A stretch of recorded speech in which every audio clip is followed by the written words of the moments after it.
Хүүхдүүдээ математикийн хичээлийг эхэлцгээе. Өнөөдөр багш нь 2 дугаар ангийн математикийн хичээл заана.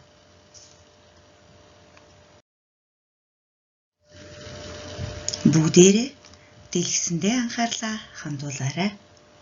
За ингээд хичээлд оръё. Өнөөдрийн хичээлээр бид дараах санамжуудыг мөрдлөг болгоно. Үүнд уншаарай, бодоорой, сонсоорой, бичээрэй.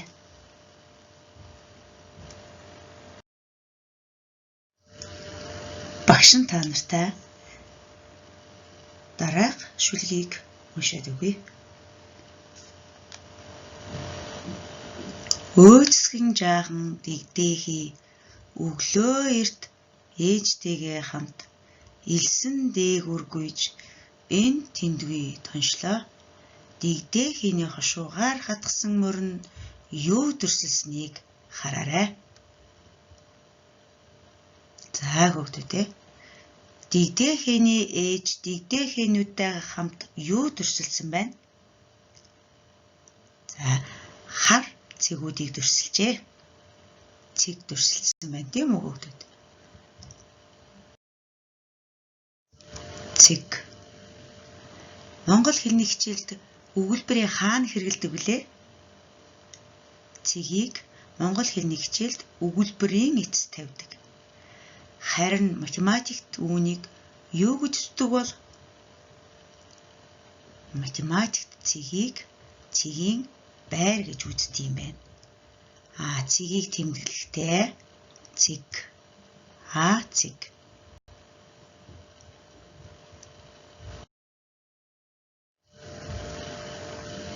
За хүүхдүүд, зураг маань ямар үйлрэлийг санагдуулж байна?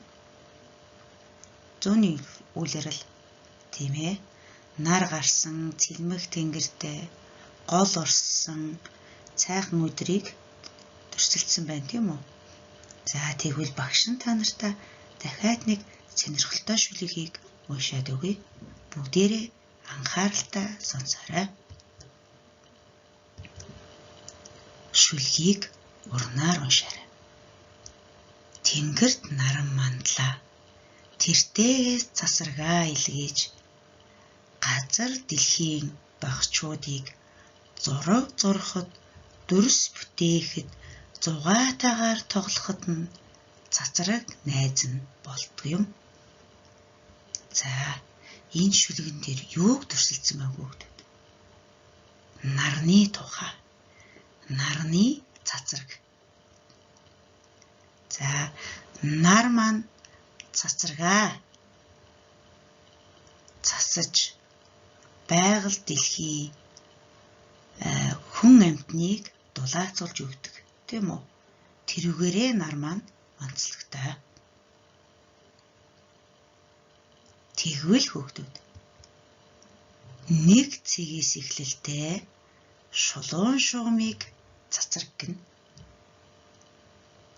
Нэг цэгээс гэдэг маань нарны цацраг маань нэг эхлэлтэй тийм үү? Нарнаас цацраг цасж байгаа нэг цэгээс эхлэлтэй цацраг. Нарны цацраг нэг цэгээс эхлэлтэй шулуун шугамыг цацраг гэнэ. Тэгвэл хүүхдүүд өнөөдөр бид цэг цацрагийн тухай ойлголттой боллоо.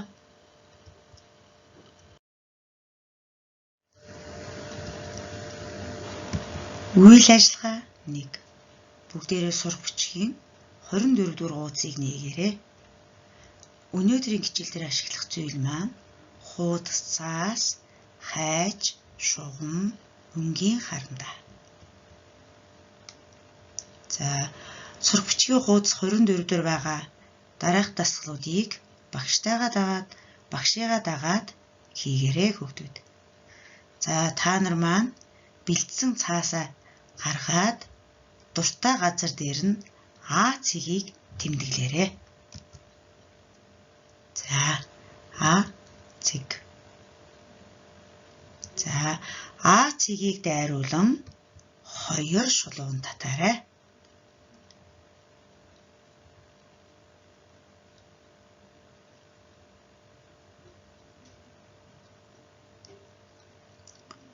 Үүссэн цацрагуудыг тэмдэглэж нэрлээрэй. А, О, А, К, А, С, А, Д. Ингээд хэдэн цацраг үүсэж байна? А, О, А, Д, А, К, А, С гэсэн 4 цацраг үүслээ.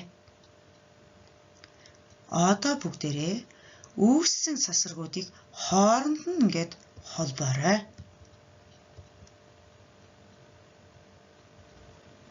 Холбоод зураглалаа дараах байдлаар 4 өөр өнгөөр ялгаж будаарай.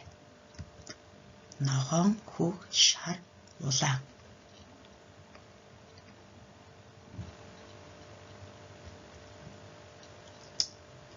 Өнгөөр будагдсан хэсгүүдийг хоёр талын цацрагийн дагуу хайчилж аваарай. Үүссэн хэсгүүдийг нь зураасныхан дагуу хайчилж авна л гэсэн үг.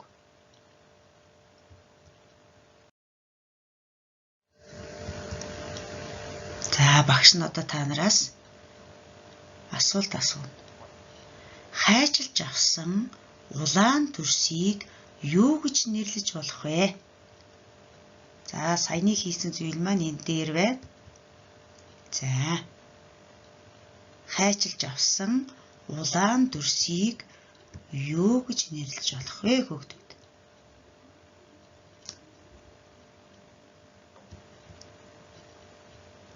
Юу гэдэг юм бэ? Үнцэг.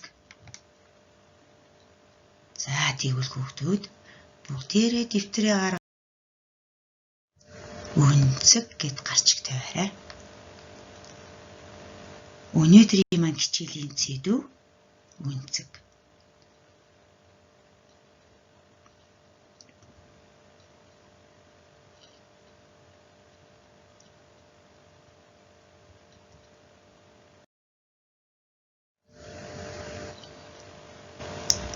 За хүүхдүүдээ дараах дэлгэцэн дээр байгаа зургийг сайн ажиглаарай. Та нар урд нь харсан уу? Бидний амьдрал дээр байдаг зүйл үү? Юу та төстэй юм байна? За энэ зургийг бид нар урд нь харж ийсэн юм байна тийм ээ. За яг хүмүүс зууны үйлрэлд хэрэгэлдэг зонтигтойч төстэй юм байна. Бас антен гэж бас ярьдаг тийм үү? За. Одоо бүгдээрээ асуулт 2-ыг уншийе. Энэхүү төрсийг бүтээж буй цэг цацрагуудыг нэрлээрэй. Өөрөөр хэлбэл энэ зураг маань олон цэг цацрагуудаас бүрдсэн байна. За бидэнд хамгийн ойр тод харагдаж байгаа цацрагуудыг тэмдэглэе. За А эхлэлтэй 1 цацраг. А цэг эхлэлтэй 2 дахь цацрагийг зурлаа. А эхлэлтэй 3 дахь цацраг. А эхлэлтэй 4 цацраг, 4 дахь цацрагийг бид нар зурчлаа. Цэг цацрагийн тухай бид нар ойлголттой болсон учраас дараагийн хичээлийг үзэхэд хэлбэр болно гэсэн үг. За ингээд бид нар зураг дээр хэдэн цацраг зурлаа хүүхдүүд? 4 цацраг. За энэ зурсан цацрагууд маань бас талууд гэж ярьж болохоор юм байна. Тийм үү? Ингээд 4 цацрагийг хооронд нь нэг эхлэлтэй болгоод зурсан чинь дүрстэй ч төстэй юм гараад ирлээ. Тийм учраас цацрагуудыг дүрстэй холбоод талууд гэж бас ярьж болох юм байна. Яагаад гэвэл цацрагуудыг хооронд нь холбоход 2 цацрагаараа хашигдсан дүрс гараад ирлээ. Ямар дүрстэй адилхан юм бэ? Гурвалжин дүрстэй адилхан. Тэгвэл хүүхдүүд нэг ерөнхий цэгээс эхлэлтэй хоёр цацрагийн хооронд хашигдсан дүрсийг үнцэг гэнэ. Дахиад уншаад өгье. Нэг ерөнхий цэгээс эхлэлтэй хоёр цацрагийн хооронд хашигдсан дүрсийг үнцэг гэнэ.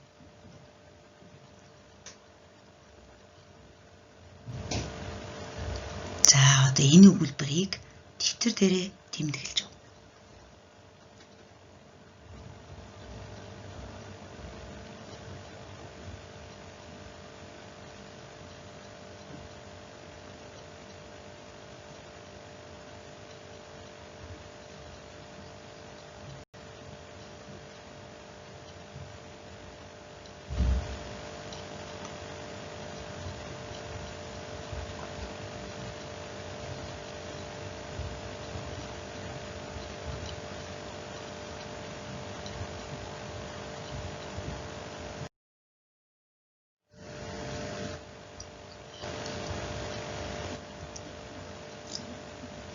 Хүмбэр өөр өөрийн нэртэй байдгийн адилаар үнцэг бүхэн өөр өөрийн нэртэй байдаг болов уу? Та нар юу гэж бодож байна?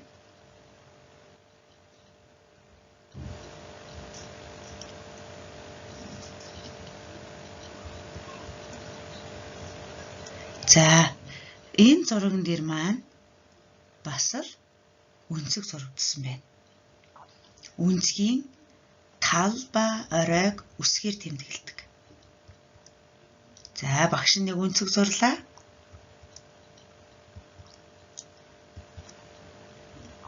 За, үнцгийн маань нэг оройтой хоёр цацрагтай. Үнцгийн маань орой нь ОЦ. Талууд нь ОА, ОВ. Үнцэг гэдгийг АОВ үнцэг гэж тэмдэглэдэг. Тэгэхээр үнцэг бүхэн өөр өөрийн нэртэй байдаг юм байна.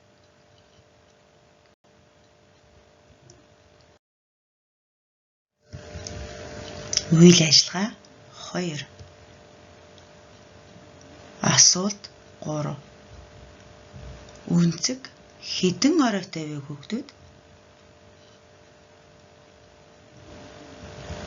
Үнцэг 1 оройтой. Асуулт 4. Үнцэг хэдэн талтай вэ? Үнцэг 2 талтай. Өөрөөр хэлбэл үнцэг маань 2 цацрагаас бүтдэг. 2 шулуун огтлцоход хэдэн үнцэг үүсэх вэ?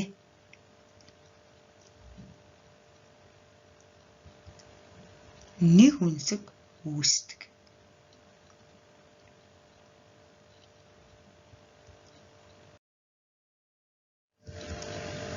Үйл ажиллагаа 3. Үүссэн үнцэг дээр гурвалжин шугам тавьж тэгш үнцгөөс их буюу бага аль нь болохыг тодорхойл.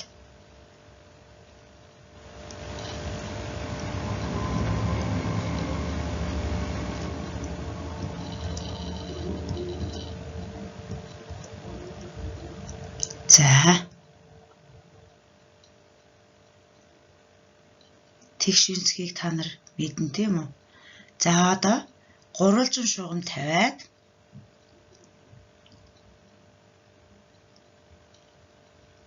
тэгш үнцгөөс их буюу бага аль нь болохыг бүгдээрээ тодорхойлъё. Бүгдээрээ дэвтэр дээрээ зураад гурвалжин шугам тавиад хэмжээрэй.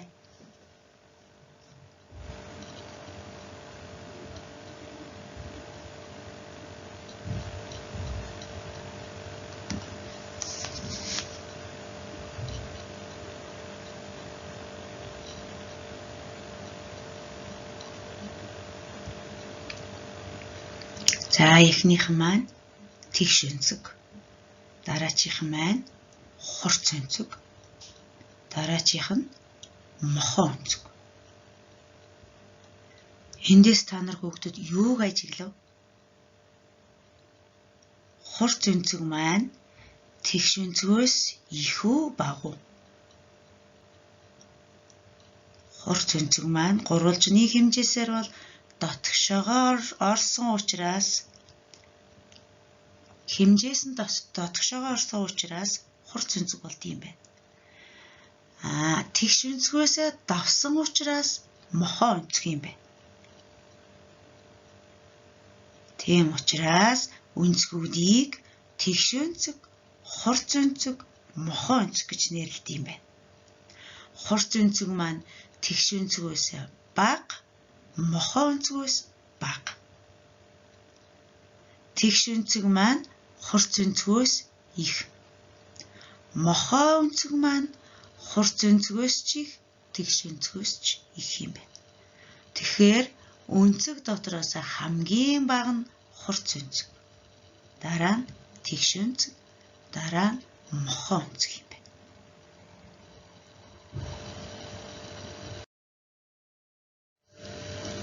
За одоо энэ зургийг бүгдээрээ сайн ажиглаарай. Саяны бид нар гурвалжин тавиад хэмжсэн шүү дээ. Тэр хэмжсэн хэмжээг яаж хэмжээд хэмжээг нь яаж гаргасныг та нар одоо сайн ажиглаарай. Гурвалжин шугамар хэмжсэн байна. Эхний зураг дээр аль нь тэгш өнцөг вэ хүүхдүүд? Зэтэй дөрөв дэх зураг маань тэгш өнцөг. За дараачих маань хурц өнцөг. Тэгш өнцгөөс бага өнцгийг хурц өнцөг гэдэг юм байна.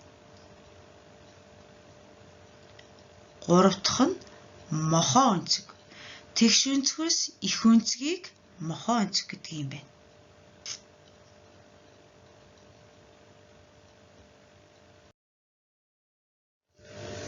Үйл ажиллагаа 4.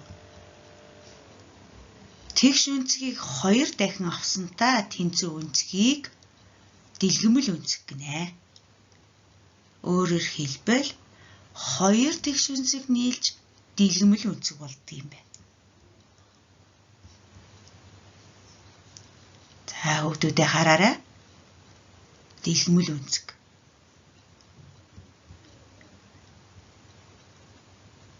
Дэлгэмэл өнцгийг нэрлээрэй. ВАС дэлгэмэл өнцөг. Өнцөг.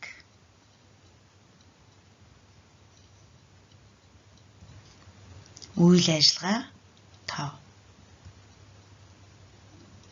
Зурагт байгаа өнцгүүдийг нэрлэж хурц, мохоо, тэгш, дэлгэмэл аль нь болохыг тогтоогоорой. За сурах бичгийг 24 дугаар хуудсанд байна.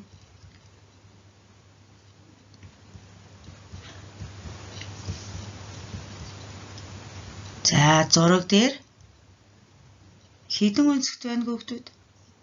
5 өнцөгт дүрс байна, тийм үү? Одоо бүгдээрээ эндээс хурц өнцөг нь аль вэ? Мохоо өнцөг нь аль вэ? Тэгш өнцөг нь аль вэ? Дэлгэмэл өнцөг нь аль вэ гэдгийг өөрсдөө бичээрэй.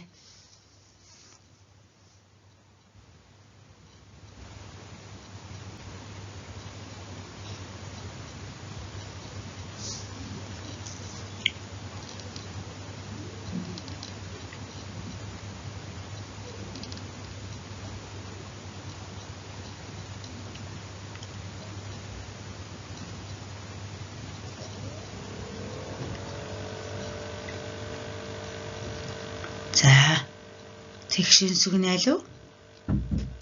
КАВ гэсэн нэг тэгш өнцөгт байна.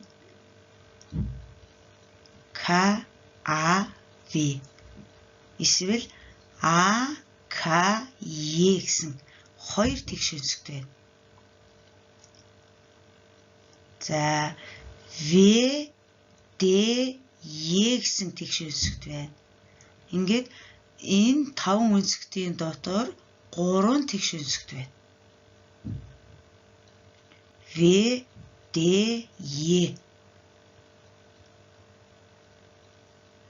За мохоо өнцгүүдийг нэрлэвэл А, В, Д.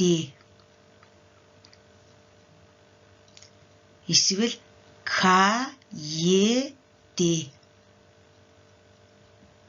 гэсэн хоёр мохоо өнцөг байна.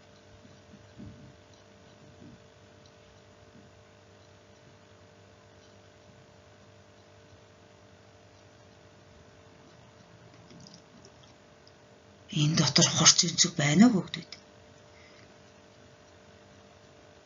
Хурц өнцөг байхгүй байна.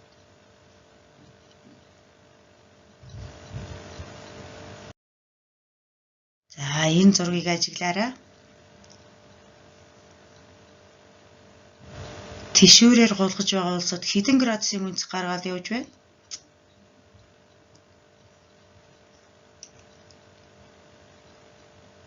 За энэ чинь тэгш өнцөг чинь 90 градустай тэнцүү. Тэгш. Энэ бол тэгш өнцгөөс илүү байгаа учраас мохоо өнцөг болно. За дараа нь цагс тоглож байгаа хүн маань тэгш өнцгтэй зогссон байна.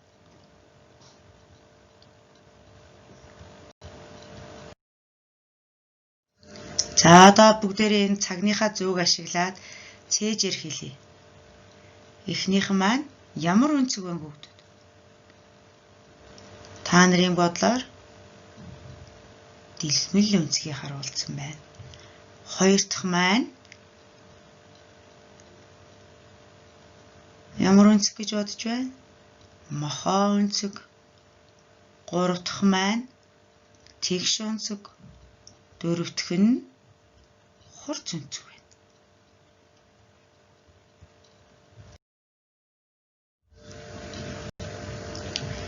Дэлгэмэл өнцөг маань 180 градустай тэнцүү. Хоёр тэгш өнцөгт нийлж дэлгэмэл өнцөг үүсгэдэг. За энэ дүрс маань хурц өнцөг байна. 90 градусаас бага байвал хурц өнцөг болно. За энэ өнцөг маань тэгш өнцөг. Мохоо өнцөг 90 градусаас их байвал мохоо өнцөг болно.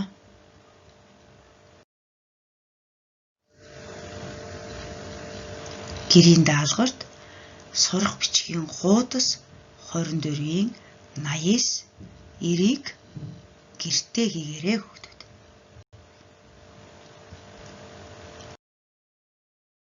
За өнөөдрийн хичээлдээ идэвхтэй оролцсон та бүхэндээ баярлалаа. Амжилт хүсье.